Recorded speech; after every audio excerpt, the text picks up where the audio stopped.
Kenapa ini selalu saya angkat? Karena memang paradigma negatif tentang bisnis MLM itu masih demikian kuat di masyarakat kita.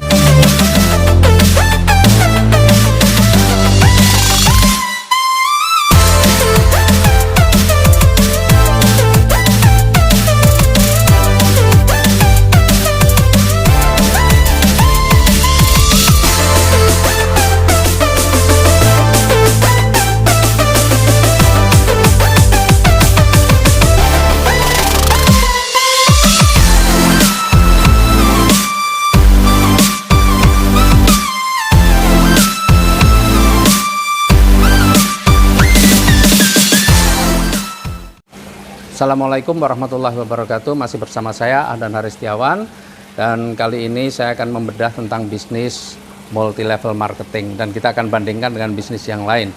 Nah, kenapa ini selalu saya angkat? Karena memang paradigma negatif tentang bisnis MLM itu masih demikian kuat di masyarakat kita. Kenapa? Karena mereka lebih sering menerima informasi negatif daripada informasi positif. Ya, karena memang informasi negatif itu lebih gampang diserap, lebih gampang diingat, dan lebih gampang masuk ke alam bawah sadar dia daripada informasi-informasi positif. Nah, informasi negatif tentang bisnis MLM itu bisa didapat di mana? Di media banyak, di televisi, di macam-macam banyak. Ya, informasi-informasi itu mereka terima dan kemudian mereka jadikan sebuah asumsi kebenaran. Padahal yang mereka tonton, yang mereka baca itu bukan MLM yang sesungguhnya. MLM yang sesungguhnya relatif tidak pernah ada masalah.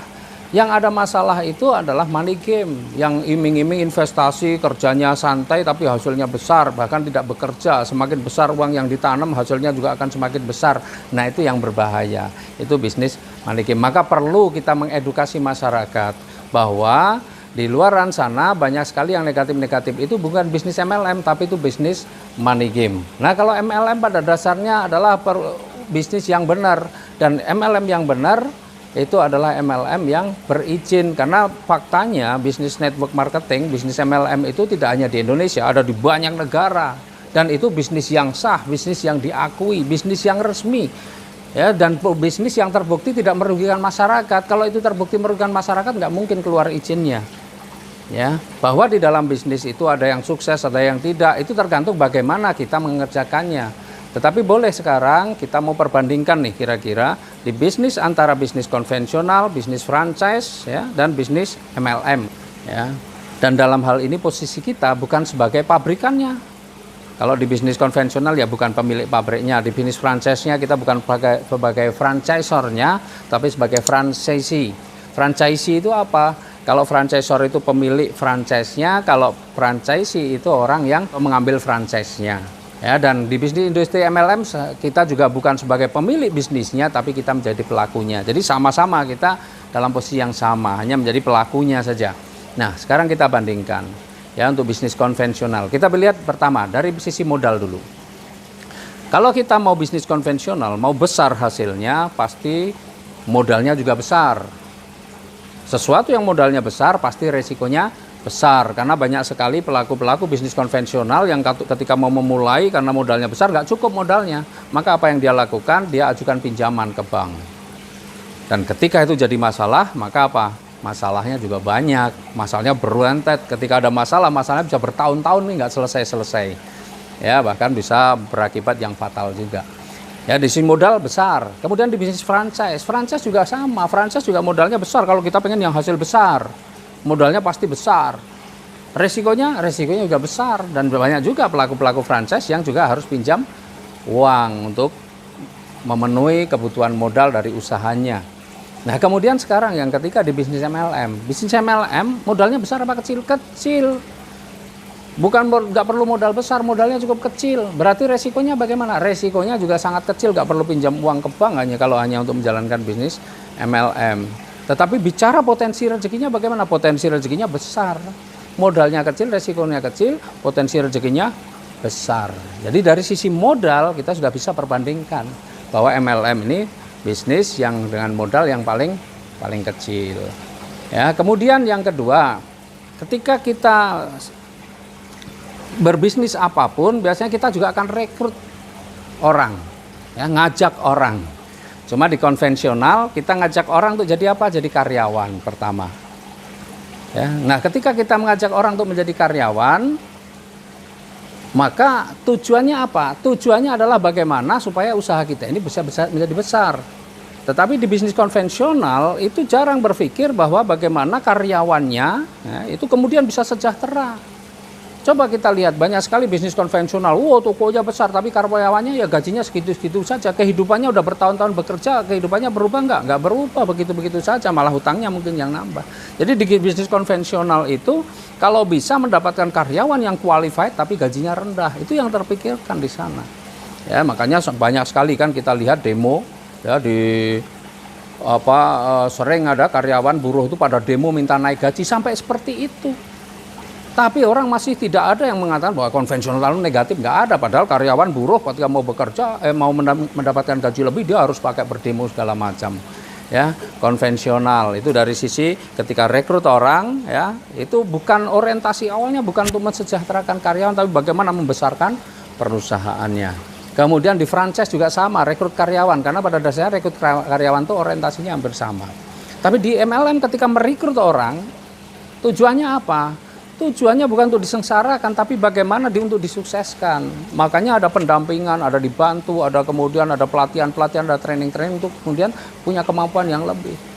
Karena ketika merekrut orang di bisnis MLM bukan untuk dijadikan karyawan, tapi untuk dijadikan partner, untuk dijadikan mitra. Ya, sehingga diharap untuk bisa kemudian bertumbuh. Ya, itu dari sisi rekrut.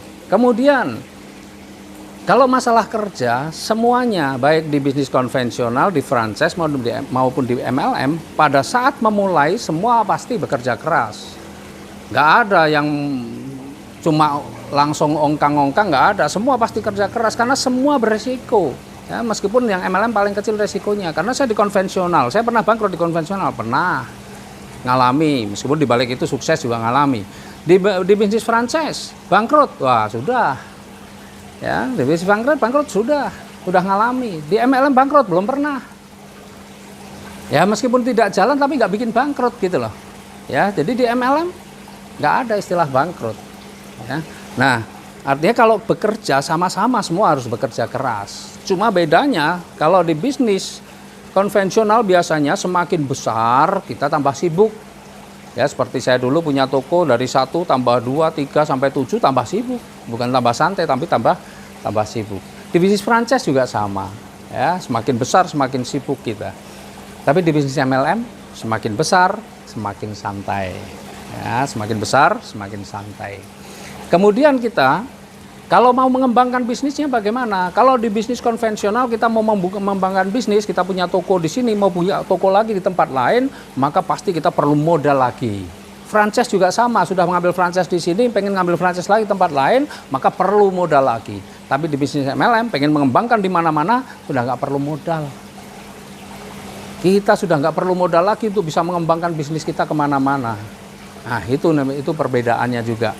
Kemudian kalau kita menjalankan bisnis, ya, itu pasti memikir kapan BEP-nya, balik modalnya kapan. Kalau di bisnis konvensional biasanya balik modalnya lama, bertahun-tahun baru balik modal. Di bisnis franchise juga sama, bertahun-tahun baru bisa balik modal. Tapi bisnis MLM nggak perlu bertahun-tahun, hanya hitungan bulan saja, kadang-kadang hanya hitungan hari saja sudah bisa balik modal karena modalnya cuma kecil, ya cuma kecil, jadi bisa cepat balik modal. Nah.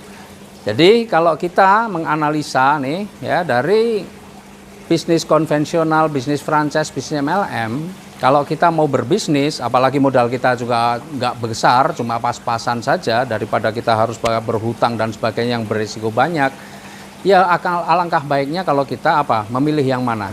Maka kalau kita bandingkan antara konvensional, franchise, MLM, ya dari sisi modalnya, dari sisi ketika kita merekrut orang, dari sisi kalau kita mengembangkan, dari sisi BEP-nya kapan, atau mungkin dari sisi potensi rezekinya. Tentu kalau kita sama-sama bukan sebagai pemilik industrinya, ya secara pribadi dari pengalaman saya pilih bisnis MLM. Ya karena faktanya saya pernah punya usaha berpuluh-puluh tahun. Ya, dan selama ini karyawan saya jarang yang punya kehidupan yang lebih baik.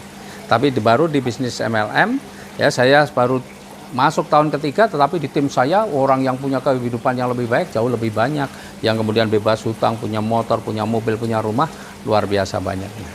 Ya, jadi itu. Dan sekarang tinggal bagaimana, ini kuncinya sebenarnya, bagaimana kita memilih bisnis MLM-nya. Kita harus punya kecerdasan di dalam memilih bisnis MLM-nya, dan itu sudah ada di video-video saya sebelumnya. Oke, sampai jumpa di video-video berikutnya. Salam sinergi, go berkah, no riba. Assalamualaikum warahmatullahi wabarakatuh.